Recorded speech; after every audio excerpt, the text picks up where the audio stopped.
Hello and welcome to the second episode of The List Makers, a new mini podcast from the Doctor Who show where we take a top 5 topic, each pick our lists and discuss them. But there are no hard and fast rules, it is all about the chat. I'm Dave. And I'm Rob. And on this month's List Makers, we are making a list about top 5 companion departures. Well, I've had some time to think about this, Dave, and I got some beauties. Oh, I'm very much looking forward to seeing where we go with this one. The format for the List Makers is simple. We each give our list for this month's top 5-ish topic, explaining our picks, and then we'll chat about what we had in common or didn't, and anything else of note, all in about 20 minutes. Rob, last time we had half a pick in common. I was very surprised by that. I was very surprised by that. There was some really interesting omissions from both of ours in some ways, but we're not here to be retrospective. We're here to talk about top 5 companion departures, and it's my turn to go first, so okay. I'll dive in. 5 is tough. 5 is tough to when you hone down on this stuff, Dave. It is, and that's why I've done 6. Of course you have. Because we can, because it's our podcast. Sure. Now, you'll be pleased, there's a bit of Davo in my list, Rob, and in fact, number 6 is a Davo one, and that is Turlough. Okay, yes. Now, you know I really like the Planet of Fire, and I think it is a good departure story for Turlough, but when I think about a companion who started off getting into the TARDIS because the Black Guardian wanted him to kill the Doctor, no one quite knew how to trust him. He goes to that arc over the Black Guardian trilogy and, you know, he's redeemed in Enlightenment, but there's always that sort of cynicism about Turlough and where do his loyalties lie. So to see him reunited with his brother, going back to his own people, learning his origin story, but going back a better person, going back to be a leader, I think is a really good thing. And then that underplayed performance between Davison and Strickson, and where they just gently say goodbye to each other. The Doctor praises him, you know, best to leave while you're a bit of a hero. And then he just turns to Perry and says, look after him. He gets in the most tremendous trouble. Mm. And I just think that's just such a wonderful, subtle line, and I really like it. I think it's really good. My number 5 is also a Davo. In fact, it's a neighbouring Davo, and that is Tegan in Resurrection of the Daleks, which I just love. I can remember as a kid watching that and just having the impact of a companion just overwhelmed with what's happened. And her line, you know, Auntie Vanessa said, if it stopped being fun, give it up, and it stopped being fun, Doctor. That's a really powerful moment. The performance is really good. Davison looks shattered. He absolutely looks shattered. Strickson doesn't quite know, you know, where Turlough's meant to go. You know, Turlough's like, I'm not going to show her that I care that she's leaving, but I do. Mm. There's a really emotional dynamic there. It's dark, it's grim. It's a good performance. I really like it. Yeah. Number 4 is a personal favourite of mine, and that is Romana 2 in Warrior's Gate. Nice. This is a companion who their departure is gently built up over the course of the story in the most perfect way. She literally substitutes for the Doctor when the Doctor goes off into the void, and then the slave traders come. She literally is mimicking and copying the Doctor and taking on his role and stepping up in that way right at the start of the story. She finds something to fight for. She finds something to go away and do. And then the actual departure scene, I love it so much. I love you're the noblest Romana of them all. It's such a clever line. I love the fact that Tom and Lala don't get emotional. This is an upbeat one, you know.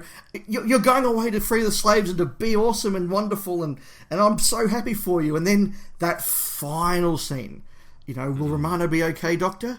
And Tom just gives that big grin. She'll be superb. It's so good. It's so good. I love it. I love it to death. One you may have picked was going to be on my list, Rob, is my 3rd pick, and that is Zoe and Jamie in the War Games. Mm-hmm. This is perhaps as emotional as a companion departure gets.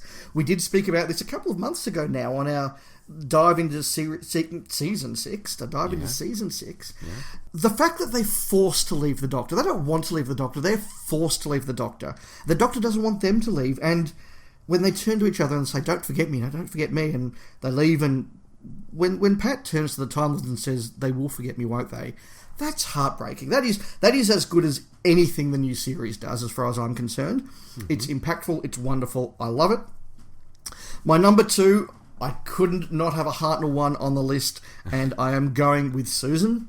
Okay. I suspect some of you may have expected that, I don't know.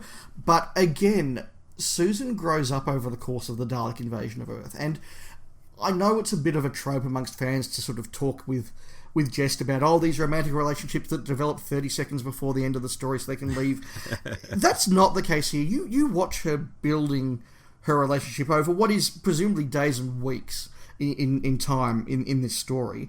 And they do talk about, how he has roots that she wants and how he wants to rebuild a world and she wants to be part of that, and his affection for her and his respect for her grandfather. It really feels like a young man courting a woman and sort of, introducing himself to the parents, or in this case the grandparent, and getting himself on side. But then that departure scene, that departure scene is so good that they use it as the opening for the Five Doctors. One day I shall come back. That is his goodbye to Susan. It's a forced moment. Caroline Ford actually gets to do some well-scripted acting, which she doesn't get to do a lot of over her time. It's emotional. There's that lovely music. Again, as good as anything, emotional pack that anything in the show has. Mm-hmm. And my final one, Rob, is the Third Doctor and Jo Grant in The Green Death. Again, a departure you see coming all the way through, not just the story in this case, but the whole season. Jo just building up, growing up, moving away from the Doctor. She finds a cause she wants to believe in. She finds what she literally calls a younger version of the Doctor in Professor Jones. Something to believe in, and then it just seems so natural. Then just those final scenes, that goodbye, that wedding present, the references back to their first meeting, and then he just slowly slips out of the party. Jo just turns around, sees that he's gone, looks sad, but then Cliff puts his hand on her, and she's made the right choice. And then the Third Doctor just drives off into the sunset alone. The fledgling has flied the coop. Yeah, that is so good. So that's my list, Rob. Dave, you've picked some good stuff here, without doubt. We've only matched once. Wow. I'm curious to find out which one it is. Sure, and I'm very surprised at one of the omissions from your list. You probably thought I was going to have it, so you might not have picked it. So let's begin. I'm going to begin with the one you think I was going to pick, so you didn't pick, otherwise you would have had 7 picks. And it's Adric. We'll talk about Adric. Okay.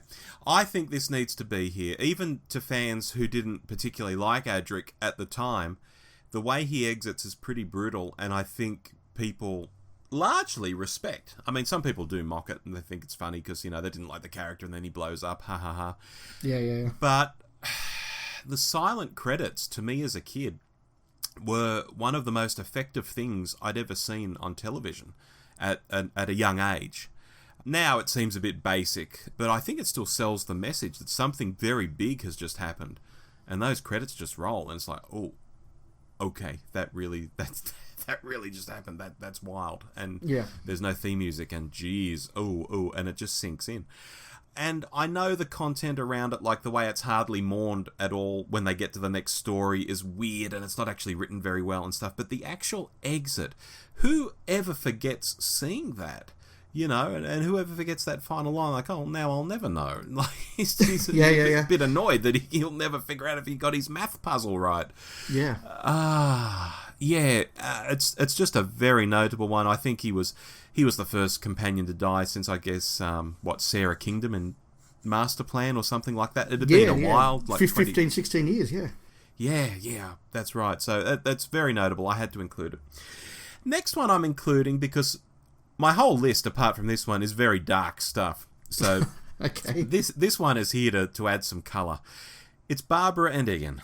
Nice. Yeah. They get back to London. We have all those crazy snapshots of them getting about town.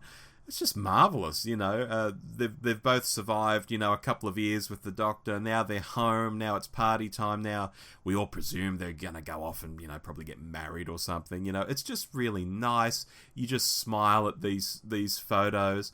And it's kind of like nothing they ever do again in the 60s. We never sort of have a photo montage at the end of a show that I can think of. No, that's true. That is true. Yeah, it's like a really different sort of thing. Moving on, we have our snap. It's Tegan in Resurrection of the Daleks. If I'd had to pick which one would be the one, that was the one. Yeah, and, everything you said, I've said here in my notes, so I'm going to have to sort of skip over them and sort of pick out anything that you haven't already said. I had the Auntie Vanessa quote, and I've put as well, Davo's reaction is what really sells it. Yes. And as to, and I don't think you mentioned this, the way she comes back at the end, it's almost like she's changed her mind, and that feels very realistic. It's like she's been in two minds, and in a snap decision, she said, "It's enough. I've got to leave. I'm off." She runs off, and then I think she's gone, "Oh bugger," She comes back and then realizes, she's made her bed. She's got to lie in it, basically. I certainly read it when I was a kid as she changed her mind and came back, and then, when she just says, Braveheart Tegan, but I will miss you. It does sound like I don't know, I've made the right decision here.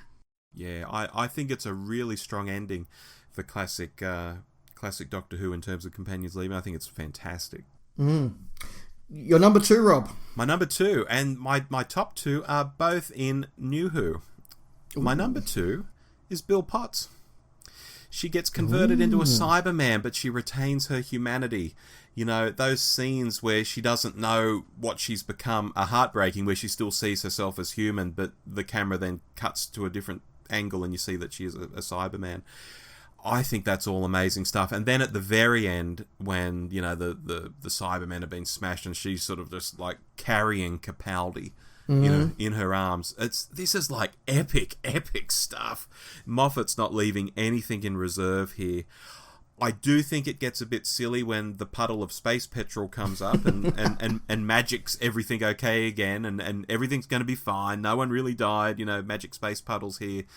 That actually annoys me a lot when I think about it. But everything up until that point, what she has to go through to get there, I think is one of the biggest trials a companion ever endures, and it kills her. It's a huge departure for a companion. So Bill Potts for me. And finally, this will tie into something you said, my top one is Donna, which I think is just tragic, and it's very similar to Jamie and Zoe, which you mentioned, but I think it's done more crushingly here. With Jamie and Zoe, it's like, what will they remember? Oh, they'll remember their first adventure with you, and that's pretty good, and it just sort of moves on. So it's sad, but it doesn't gut punch me in quite the way it should. And I guess classic Doctor Who doesn't really do the feels like New Who. With Donna, however, you have that whole Dr. Donna thing, which is actually silly, but as it continues and she breaks and she starts repeating words like this, it's like, oh, this just got serious. And then she has a memory wiped and will never remember anything she did, and the way she's crying and not wanting it to happen, it's a hell of a gut punch. I think this is Jamie and Zoe dialed up to 11. I think this one's huge, Dave. Interesting. So I've got a couple of things to pull out of there. First of all, look, I think we need to highlight the fact that Tegan was the one that was a snap across both our lists. Yes. I had her at 5th, you had her at 3rd, but we both mentioned her, and look, big tick, hugely powerful. I mean, you said before that Classic doesn't do emotional gut punches as well as New Who, but come on, Tegan, come on. Oh yeah, it's just done in a different way, I think, back in the 80s. It is. There's a subtlety to it that isn't perhaps there with the new ones, and that's something I want. Well, look, let's pull up that point now, because you had 2 from the new series, I had none. Interesting. And the sad thing for me was that there were ones in the new series that I did consider, but I pulled back on each of them for very unfortunate reasons. I mean, I did consider Bill Potts for all the reasons that you had her at your number 2, but you said in spite of the space petrol, and I just couldn't get past the space petrol. Okay. It just soured a little bit. It would be on my top 10, but the space petrol pulled it down for the top 5. Clara was another one. Now, I have said very clearly that Clara is not a favourite companion of mine. I don't like the portrayal. I don't like the character. That's fine. But I can remember sitting down to watch Face the Raven, kind of a little bit cynical, and I definitely wasn't trying to be one of those pricks who's like, I can't wait to see Clara get it, this time, woo. But I was sort of like, okay, I haven't liked her, time to say goodbye, let's see how they do this. But by the time that she slowly realised the mistake she'd made, what the consequence was be, and was killed, You know, I wasn't in tears, but I was like, okay, well done, Moffat. You've absolutely hit me in the guts with that one. Well done. Yeah. That was powerful. But he brought her back to life, and so it doesn't count. And it's the same for me with Donna. I see everything you say about Donna. Although you liked her as a companion more than I did, I certainly appreciated that exit and the power of it and all the rest of it. But again, having gone through this big emotion of you just have to mention my name and her head will explode, then she goes through a whole adventure with the Doctor and the Master, and now she's fine. So I kind of go, well, you know, you lied to me. You know, on that note, would Perry be on your list if it wasn't for the Ultimate Foe? Like, if Perry had actually been killed by Yrcanos, that's a pretty amazing exit, isn't it? Oh, it's up there. It's a very ugly story, though. It's a very ugly story. It's a very unpleasant story. But the punch of a companion being killed is pretty amazing. But I think is again undone because it didn't actually happen. Yeah, I hear you, but it's tough. Like I said, doing a top 5 is tough. You wheedle out things, you know, and have to grab onto things. Like I said, I still held on to Bill Potts because I really thought the puddle of space petrol turning up just didn't matter, whereas to you it matters a lot. You know, I think of Rose leaving the first time, and I think of that music that plays in Doomsday. That haunted me for days after that bass line, you know, and them on either sides of the wall. It's like, oh my god, this is amazing. And I thought that was very good. But in the end, I've kind of fallen a bit out of love with it, maybe because of how I feel about Rose in general since then. So yeah, things do colour your perceptions, you know, for better or worse. One that I think some listeners may be surprised didn't make any of our lists. Sarah Jane Smith? Yeah, I mean, what can you say? It's a very sudden ending. It is. But she had a good run with the Doctor. She ends up back on Earth. You know, it's sad that a long-term companion's leaving, but is it an amazing ending? I don't think it's amazing. Like, she's not blowing up. She's not having a memory wipe. She's not being turned into a Cyberman. She's not just had a hell of a run-in with the Daleks and is emotionally distraught and runs away. It's none of those things. So how could I put it in there? No, look, I agree with you. I think it is quite powerful. I certainly remember it having an impact on me as a kid. And I do like the dialogue, you know, don't forget me, oh, don't you forget me. You know, travel does broaden the mind. It's nice, but I don't know that either of them quite land what they're going for with it. No, she's a great companion, but the ending's not fantastic. And look, the final point I'll make is just, you said you were surprised that Adric wasn't on my list. I did consider Adric, and again, he would be in a top 10, but there's something just a bit forced about it all that just pulls it back a little bit for me. It's like when Clara is killed, or not killed as the case may be, you sit there and go, right, all the beats that led up to that are so true of this companion. Now, she's arrogant, she thinks she's better than the Doctor, and this hubris has led her to her death. It all works. Whereas Adric, you kind of feel like, well, he had to make that decision, followed by that decision, and he probably wouldn't do that, but he's doing that, and then he gets off the thing because, and you sort of go, the character's doing this because he needs to be on the freighter to get blown up. And that, to me, does detract from it, as much as I totally agree with you that there was an impact. Oh, the impact was huge. No pun intended. Anything else you have, or is it time to draw our next topic? I think it's time to draw the next topic. This was a fun discussion, though. Nice and quick. It was, and I'm almost tempted to put top 5 worst companion departures into the hat for one day in the future. We might have to do that. But I'm now drawing our topic from Turlough's Hat of Rassilon. Yes. It's a worst. Top 5 worst special effects. Where do you begin? I've already got 3 or 4 just popped straight into my mind. I don't know if they'll end up on the list, but we're already there. So, listeners, top 5 worst special effects. If you have a topic to go into the Hat of Rassilon, please email or tweet us. We'll just keep pulling them out and replacing them as we can. But until then, I've been Dave. And I've been Rob. And it's been fun. We'll make some more lists soon. We will. Bye now. Bye.